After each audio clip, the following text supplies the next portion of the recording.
Dealing with the death of a loved one is never easy. Hospice staff at the Masonic Village in Elizabethtown has found a unique way to help patients and their families through something they call final wishes. Fox 43 photojournalist Anthony Grove shows us how these wishes are not only helping patients and their families cope, but making lasting memories in the process. We enjoy life in many ways. Whether it's riding a motorcycle or a horse, we have passions that drive us throughout our lives. Flying was his baby. And create memories. And I get really emotional, I'm sorry. Even if those memories bring us tears, it's sometimes all that remain of loved ones we've lost. It began when he was 4 years old. His dad took him over to the airport they had there and got him an airplane ride. He enjoyed it immensely, and it did something to him because that's all he thought about for the rest of his life. If we went for a drive, we somehow magically ended up going by an airport and watching the airplanes take off and land.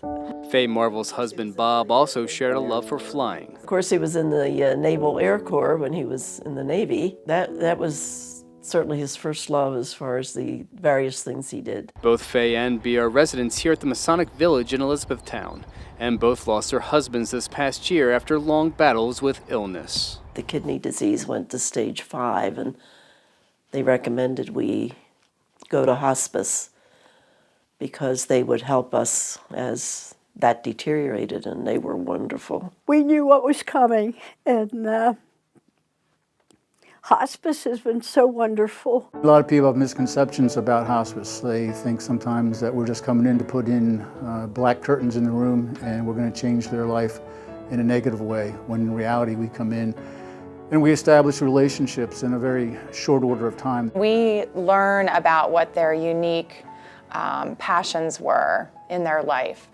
Anything that they enjoyed doing, whether it be something as small as going fishing or something as large as flying a plane. Those special bonds with the patients lead to granting very special final wishes. Tim would come to see Bob, and Bob was looking at his airplane books, and he had his old log books, and he was showing Tim them, and then Tim said, "Would you like to go on another airplane ride?" And I just looked at Tim and said, "Do kids like to go in candy stores?" And so, on a crisp winter day, a final wish took flight. Once we got in the airplane, he was smiling, and the pilot flew down over the Lancaster airport, and he said, "Do you recognize that place?" "Oh, I flew in and out of there hundreds of times."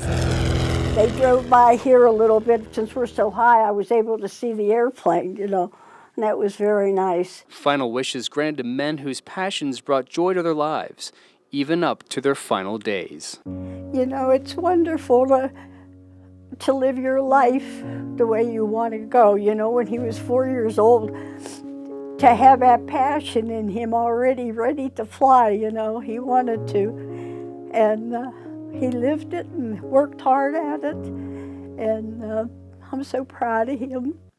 And I miss him. The wishes also provide precious memories for those left behind. You have your days where you have your pity parties and you start feeling sorry for yourself, but then you think about all those good memories. And particularly those memories as his health was declining. Hi, honey. Those memories are just so precious, every one of them. In Elizabethtown, Lancaster County. Yeah, that's nice, thank you. Anthony Grove, Fox 43 News.